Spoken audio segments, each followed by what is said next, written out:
The studio buzz had worn off by the time Kenma got home.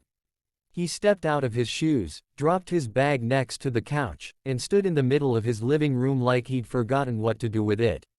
Everything looked the same as it always did, clean, cold, comfortable. But something about it felt different today. Off, maybe. Or too quiet. He sat down. Nakoma the cat climbed up his chest and settled there like a judgmental weighted blanket. Kenma pulled out his phone. He wasn't going to text Kuru.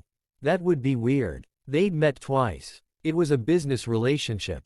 A weird one, but still business. He opened Twitter instead. Scrolled. Liked 2 clips from a streamer he half knew. Retweeted something stupid about high APM players being the new athletes. Notifications exploding. The shoot had leaked somehow. Fans speculating. Edits already forming. A few reaction threads. Kenma and some tall hot guy with mean eyes. Not him soft smiling at Kuru through a whole interview. Why does this feel like the enemies to lovers slow burn I didn't know I needed? Kenma frowned. Enemies to lovers was dramatic. They weren't enemies. Just. He sighed and opened his messages.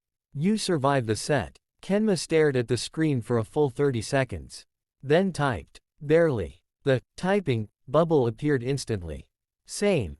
Got home and my AC stopped working. Send thoughts and prayers. Also a fan if you have one.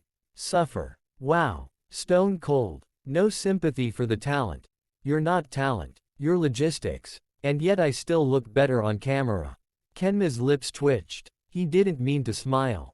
No comment. Smirk. There was a long pause. Neither of them typed. Kenma stared at the empty field and told himself to lock his phone. He didn't. Hey, real talk for a sec, you were great today. Kenma read that one a few times. He wasn't used to praise. Not real praise. Not from someone who actually watched him, who paid attention like they meant it. It was fine. Could have been better. Okay, but you saying that means it was better. Your version of fine is most people's highlight reel. Kenma blinked. No one talked to him like that. No hesitation. No fluff. Just direct. Kind. It made something static buzz behind his ribs. You always talk like this. Like what? Like you're trying to get people to like you. Lol, I don't try. I just work with a lot of assholes, so I figured being decent is my advantage. That's manipulative. Ye panned effective winking face. You're annoying. You are still replying. Kenma stared at that one. Then slowly, deliberately, turned off his phone. The next morning, he turned it back on. One unread message from Kuru. Sleep well, mystery man. Don't forget we've got a location scout next week and no, you can't back out. I will personally drag you there if I have to, and bring coffee, the good kind. Kenma didn't reply, but he felt a little lighter. Why, is a question he refused to ask himself. Akashi was Kenma's best friend, the only person who could drag him out of his comfort zone and into social situations he'd normally avoid without hesitation. So when Akashi texted, "Dinner at 7, I want you to meet my boyfriend." No backing out. Kenma didn't argue. Akashi's messages were always more command than invitation. With a sigh, he replied briefly and prepared to spend the evening pretending to be social.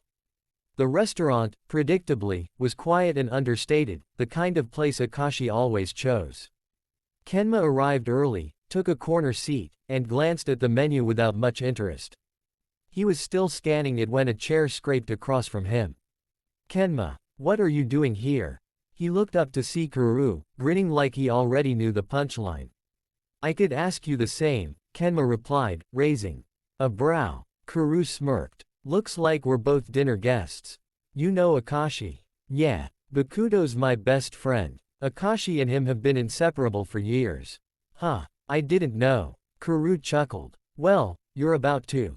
Moments later, Akashi entered, calm, unreadable, exactly as expected.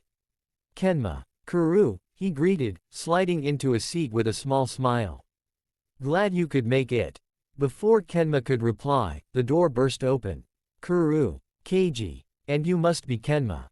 Bakuto's booming voice filled the room as he approached with a wide grin. Finally, we meet. Kenma blinked, suddenly feeling like the one person at the table without a script. Akashi offered a reassuring smile. Kenma, Bakudo's been excited to meet you. Likewise, Kenma managed. They squeezed around the table. Conversation flowed fast, Bakudo loud and animated, Akashi calm and steady, Kuru sharp and amused. Kenma found himself speaking more than he expected. Akashi leaned over at one point. Don't mind Bakudo. He's the loudest part of my life. Kenma smirked. Understatement. I need someone loud to balance my deadpan, Akashi said with a rare grin. Kenma allowed himself a small smile. Later, Kuru nudged him. You really don't talk much, huh? Saving my energy for important things. Like surviving Bakudo. Exactly. Bakudo laughed. Hey, I'm just getting started. Kuru raised an eyebrow at Kenma. You'd better get used to this. It's a package deal. Kenma rolled his eyes, but he didn't mind as much as he thought he would. At one point, Akashi noticed Kenma watching Bakudo with a quiet, thoughtful look. You approve. Kenma shrugged. He's loud, a bit much, but perfect for you.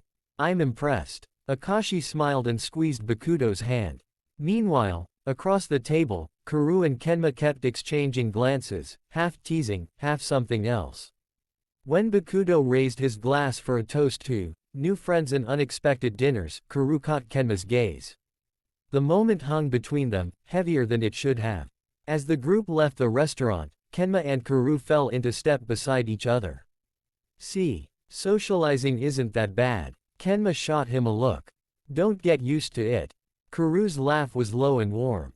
I'm counting on that. And despite himself, Kenma realized, he didn't want the night to end. Part 5 coming soon.